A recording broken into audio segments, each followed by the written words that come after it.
ನಮಸ್ಕಾರ ಎಲ್ಲರಿಗೂ. ಇವತ್ತು ನಾನು 7ರಿಂದ 4 ಚಿಕ್ಕಿಯನ್ನು ಇಟ್ಟುಕೊಂಡು ಯಾವ ರೀತಿ ಚಂದನಿದು ಒಂದು ರಂಗೋಲಿ ತೆಗಿಬಹುದು ಅಂತ ಹೇಳಿ ನಿಮಗೆ ತೋರಿಸ್ಕೊಡ್ಲಿಕ್ಕತ್ತೀನಿ.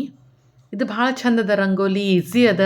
ಆಮೇಲೆ ನೋಡಿದ ಕೂಡಲೇ ಅಟ್ರಾಕ್ಟಿವ್ ಅನ್ನಿಸ್ತದೆ ಇದು ರಂಗೋಲಿ ಒಂದು ಸ್ವಲ್ಪ. ಅದಕ್ಕೆ ನಿಮಗೆ ಇವತ್ತು ಹೇಳ್ಕೊಟ್ರಾತಿದ್ದನ್ನು ರಂಗೋಲಿ ಅಂತ ಹೇಳಿ ಈ ರಂಗೋಲಿಯನ್ನು ಹಾಕ್ಲಿಕ್ಕತ್ತೀನಿ. ಫಸ್ಟು 7ರಿಂದ 4 ಚಿಕ್ಕಿಯನ್ನು ಇಟ್ಕೊಳ್ತಾ ಬರಬೇಕು. ನೆಕ್ಸ್ಟ್ ಏನು ಮಾಡಬೇಕು, ಮಧ್ಯದಲ್ಲಿ 3 ಲೈನ್ಸನ್ನು ಈ ರೀತಿ ವರ್ಟಿಕಲ್ಲಾಗಿ ತೆಗೆದು ಈ ರೀತಿ ಹೂವನ್ನು ಮಾಡ್ಕೋಬೇಕು.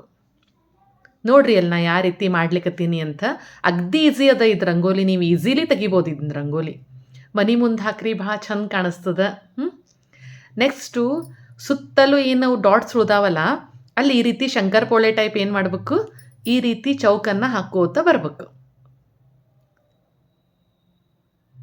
ಎಲ್ಲ ದಿಕ್ಕಿಗೂ ಇದೇ ರೀತಿಯಲ್ಲೇ ಹಾಕಬೇಕು.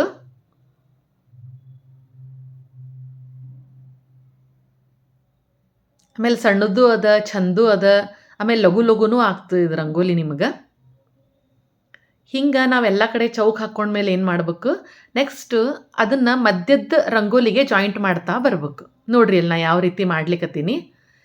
ಈ ರೀತಿ ಜಾಯಿಂಟ್ ಮಾಡಿದರೆ ಏನಾಗ್ತದೆ, ಇದು ರಂಗೋಲಿ ಬಾಕ್ಸ್ ಇಟ್ಟೇವೇನೋ, ಬಾಕ್ಸ್ ಥರ ತೆಗ್ದೇವೇನೋ, ನಾವು ಹೆಂಗೆ ತೆಗ್ದೇವೋ ಏನೋ ಅನ್ನೋ ಥರ ಅನ್ನಿಸ್ತದೆ ಇದು ರಂಗೋಲಿ. ಈ ಬಾಕ್ಸ್ ಥರ ಈ ರಂಗೋಲಿ ಬಂದ ಮೇಲೆ, ಪೂರ್ತಿ ಮುಗಿದ ಮೇಲೆ ನೆಕ್ಸ್ಟ್ ನಾವೇನು ಮಾಡಬೇಕು, ಎಲ್ಲೆಲ್ಲೇ ಖಾನಿಗಳು ಉಳ್ದಾವಲ್ಲ, ಈಗೆಲ್ಲ ಪ್ರತಿಯೊಂದು ಖಾನಿ ಒಳಗೂ ಆ ಖಾನಿ ಯಾವ ಟೈಪ್ ಶೇಪ್ ಅದ ಟೈಪ್ ಶೇಪ್ನಾಗ ನಾ ಏನು ಮಾಡೀನಿ, ಒಳಗೆ ಇನ್ನೊಂದು ಚೌಕ್ ಮಾಡ್ಕೋತ ಬಂದೀನಿ. ಇಷ್ಟ ಅದ ಇದು ರಂಗೋಲಿ, ಭಾಳ ಏನಿಲ್ಲ. ಎಲ್ಲರೂ ನಾ ಇವತ್ತು ಕಳಿಸಿದ ರಂಗೋಲಿ ಅಷ್ಟು ಟ್ರೈ ಮಾಡಿರಿ. ನಿಮ್ಮ ಮನೆ ಒಳಗೆ, ನಿಮ್ಮ ಮನೆ ಮುಂದೆ ಹಾಕ್ರಿ, ಭಾಳ ಚಂದ ಕಾಣಿಸ್ತದೆ ಇದು ರಂಗೋಲಿ. ನಾನು ದಿನಾಲೂ ನಿಮ್ಗೆ ಇಂಥವು ಈಸಿವು ದೊಡ್ಡ ರಂಗೋಲಿ ಎಲ್ಲ ನಿಮಗೆ ನನ್ನ ಚಾನಲ್ನ ಹೇಳ್ಕೊಡ್ತೀನಿ. ನಾ ಹೇಳ್ಕೊಡ್ತಿರೋವಂಥ ಎಲ್ಲ ರಂಗೋಲಿನೂ ಟ್ರೈ ಮಾಡಿರಿ. ಆಮೇಲೆ ನಿಮ್ಗೆ ಇಷ್ಟ ಅನಿಸಿದ್ರೆ ನನ್ನ ಚಾನಲಿಗೆ ಸಬ್ಸ್ಕ್ರೈಬ್ ಮಾಡಿ, ಕಮೆಂಟ್ ಕೊಡಿ ನನಗೆಲ್ಲರೂ. ನೋಡ್ರಿ ಇದು ಚೌಕ್ ಪೂರ್ತಿ ಮುಗಿಲಿಕ್ಕೆ ಬಂದದ. ಇದು ರಂಗೋಲಿ ಈಗ ಎಷ್ಟು ಚಂದ ಕಾಣಿಸ್ಲಿಕ್ಕತ್ತದ ಅಂಥೇಳಿ.